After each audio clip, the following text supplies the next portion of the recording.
morning children, welcome to online class. This is Sheena, your computer science teacher.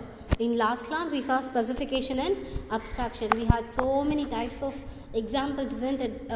Chocolate problem, your farmer problem, chameleon problem and all. And today we shall see chapter 7, composition and decomposition. Generally, we need notations to represent the algorithms. There are three different notations for representing an algorithm. How in all we will represent an algorithm? First is with respect to your programming language. With respect to programming language, we can express our algorithms. Next is your pseudocode. Pseudocode is very similar to your programming language, whereas using your pseudocode, you cannot generate any outputs. Is that clear? And the third type is going to be a flowchart. Flowchart is a diagrammatic notation for representing your algorithms. So first let us see programming language. See, there are many types of programming languages: C, C++, Python, etc. See, these programming languages are generally formal. These programs obey a grammar of programming language. Say for example, you will have to include header files, then you will have to have void. You should start with main, then you will give the code, then it will end up with pot braces, flower braces. Yes, that is how it actually works. Each and every semicolon indicates that this is the end of the statement. Fine. So there is a translator which translates all your programs into instructions executable by the computer. And if there is any syntax, semantic errors, or otherwise called as grammatical errors, this translator will not be able to do the translation. It will just give out only error message. Your pseudocode. Your pseudocode is a mix of programming language like constructs and plain English. This notation is not formal nor exact. It uses same building blocks as programs, such as even it will have control flow, it will have variables, but it will use natural language for statements and conditions. And it will not be directly fed to computers as well, and it is not it is not for executing, but human readers use it to understand. There is no need to follow any rules here in your pseudocode. Generally, even now we use pseudocodes only. Next is your flowchart. Flowchart is nothing but a diagrammatic representation for your algorithms. They show the control flow of algorithms using diagrams in a visual manner. And in flowcharts, you have rectangular boxes for simple statements, diamond shaped for commands, your conditions, an arrow to represent the flow of an algorithm. Yes, and you will have start buttons and stop buttons here as well. Yes, see, this is your outgoing statements, single outgoing arrow. It is pointed to the next. Next, you will have diamonds, which represents conditions. A parallelogram for representing your input and output. And special boxes marked with start button and end button. Yes, see, this is an example program. Here what they have done is they have made an integer division. Yes, we already saw this, right? In your division, 20 divided by 5. Let us take like this. Okay, 20 divided by 5. A is going to be 20, B is going to be 5 now. And remainder must be equal to 0. This is what is the condition. So remainder must be, if remainder is greater than or equal to 5, then what will happen? It has to proceed with the statements again and again. Yes. See how you will make 20, 5 ones are 5, so you will have 15. 15 is actually remainder is greater than your 5, isn't it? Again, what will happen? The process will continue. Again, 5 2s are 10, so what will happen? The remainder will be 10. 10 is greater than 5, again it will proceed. Like this, it will just continue till the condition is false. Yes, when it is false, it will just give you the statement.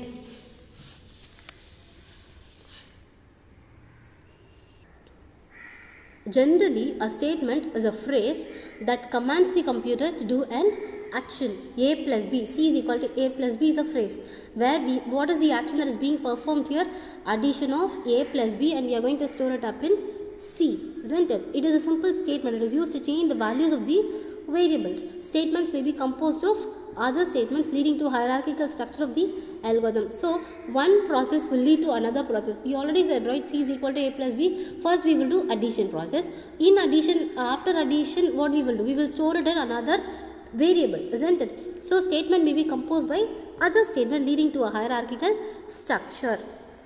Control flow statements are also called as compound statements. They are used for what? They are used for altering the control flow of the process depending on the state of process. See, there are three important control flows. One is going to be sequential, the other one is going to be alternative, the other one is going to be iterative. What is sequential? Proceeding one after the other. This is sequential. What about alternative? Alternative means it is like true or false condition. Yes, if it is true, first statement will be executed. If not, a second statement will be executed. Iterative, it is like for loop statements. We spoke, right? For loop, while, do while and all, what will happen? It will repeat its process again and again till the condition gets satisfied. Is that clear? This is what is actually explained here. Sequential statement, one after the other. First S1 will be executed, then S2 will be executed.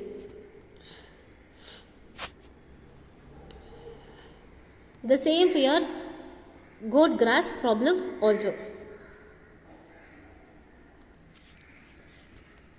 What about alternative? Alternative, a condition is a phrase that describes a test of state. We already told you, right? If C is a condition and both. S1 and S2 are statements. If S1 is true, first statement will be executed. S1 will be executed. If C is true, S1 will be executed. If not, S2 will be executed. This is what is called as what? Alternative statement. C, test whether C is true or false. If C is true, S1 will be executed, otherwise do S2. In pseudocode, the two alternatives S1 and S2 are indicated by indenting them from the keyboard if and else. Yes or no? We use in a program, we use if and else statement only to execute the statements. Check now. Check here. C, if true, S1. If not, if it is false, move to S2. Then to the end statement. Conditional statements. Sometimes we need to execute a statement only if the condition is true and do nothing if the condition is false. What is conditional statement? If it is true, you will execute. If it is false, you will not execute. Isn't it? That is what is called as conditional statement. See, if C is true, yes is executed. That's it. No false statement. No either or here. No alternates here. Fine. Because it is default. By default, it is understood that if C is not true, then it is default false. Now let us see example 7.2. What we are going to do is, we are going to find the minimum of two numbers. Numbers A and B are given. We wanted to find the minimum of 2 using the alternative statement. Let us store the minimum in a variable named result. Let us take AB. AB denotes minimum of A and B. For instance, 4, 2. Yes, which is minimum? 2. Minus 5, 6. Which is minimum? Minus 5. Then the specification of the minimum algorithm is like this. First we have to give the statement minimum of A comma B. This is your name of the algorithm. Next what we have to do? We have to get inputs A and B. Isn't it? Then the output must be referred with respect A minimum B.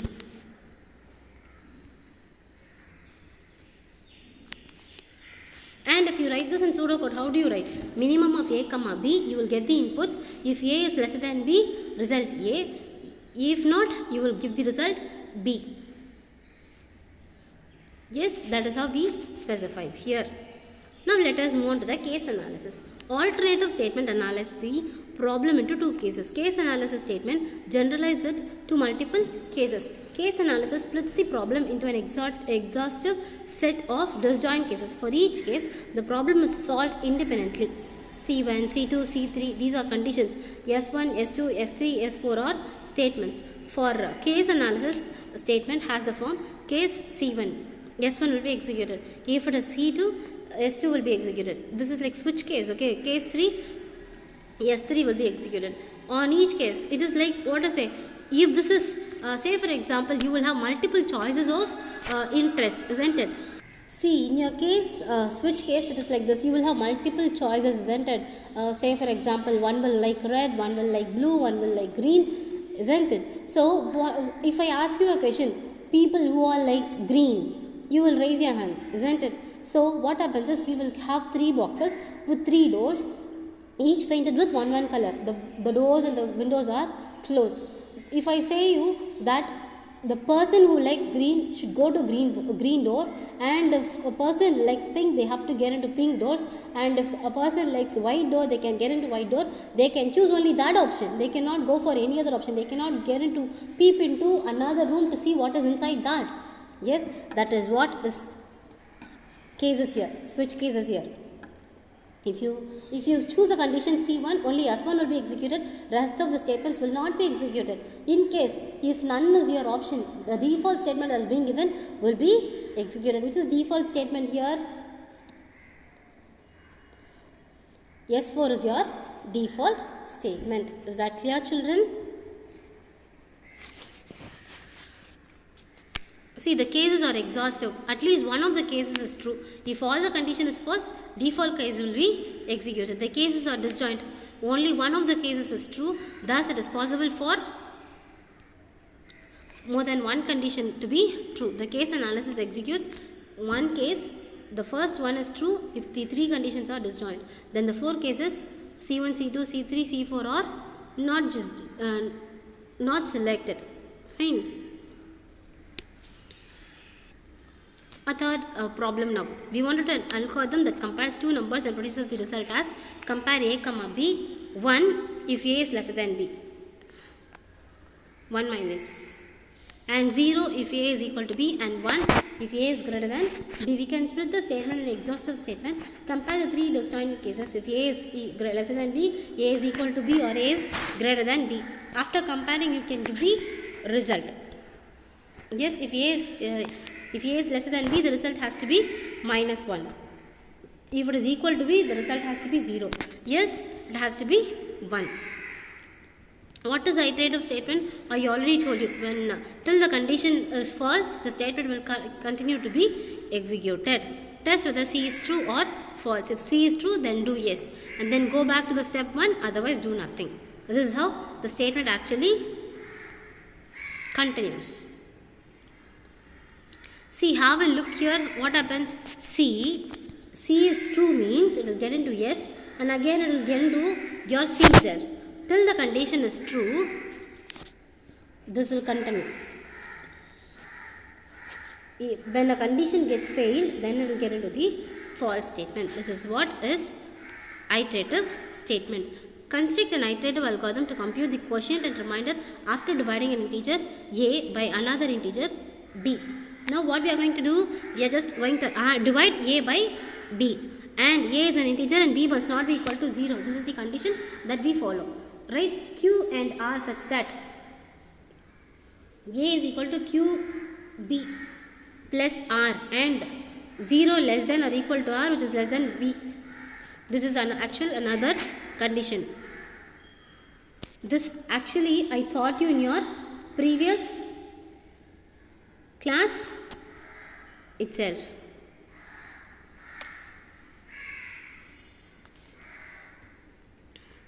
Divide AB.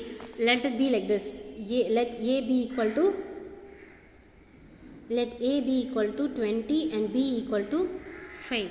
Input A is an integer and B is not equal to 0. B is not equal to 0, isn't it? So Q and R such that Q into B plus R will give you A. Q into quotient into B. Quotient 5 4s are 20, isn't it? So 4 into 5. 5 4s are 20. Remainder will be equal to 0. Plus 0 will give you 0. That is going to be your A value. This is the statement that we are taking now. And R must be between 0 and B. It must not be more than B. Yes. This is how the statement will keep executing again and again till the condition gets satisfied. See, they have shown the iterative now. Iteration they have taken for 22 and 5. A value is 22, B value is 5. It kept continued again and again till the process gets over. And the same chameleon problem. Suppose two types of chameleons are equal in number, construct an algorithm that arrange meetings between these two types, so that the color of the third, see, two colors, when two colors meet the third one, their colors will remain, will change into the third color, isn't it? That is what the formula is. Let us represent the number of chameleons of each type variable A, B and C and their initial values as A, B, C. Let A is equal to B be the input property. Input output relation like B going to be like this. A is equal to B is equal to 0 and C is equal to A plus B plus C. Now we have to start the algorithm monochromatic. Chromatize A, comma B, comma C. Input A is going to be A, small b is going to be capital B, small c is going to be capital C and A is equal to B. Capital A, B, C are values and small a, B, C are variables. Remember. Now we are just going to start like this. First in A there is going to be 4 chameleons, in B there is going to be 4 chameleons and C there is going to be 6 chameleons. In first iteration what happens is first 3 chameleons and B 3 chameleons are going to meet.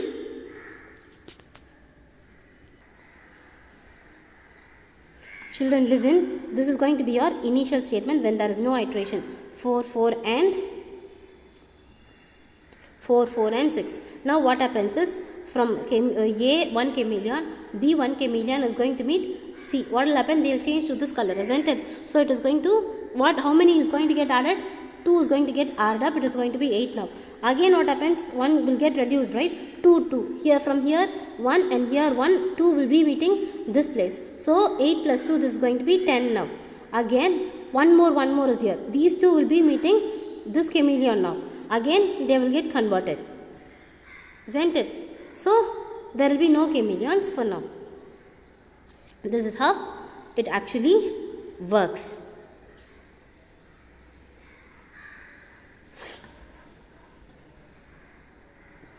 They have just made an algorithm for this. A is equal to, all the values is being given. When they meet, when one from A and one from B is going to get reduced, C will be added with 2, isn't it? The condition keeps continuing. Till how much will it be continued? Till A is equal to 0 and B is equal to 0. Yes children, your composition is over. Let us proceed with your decomposition in your next class.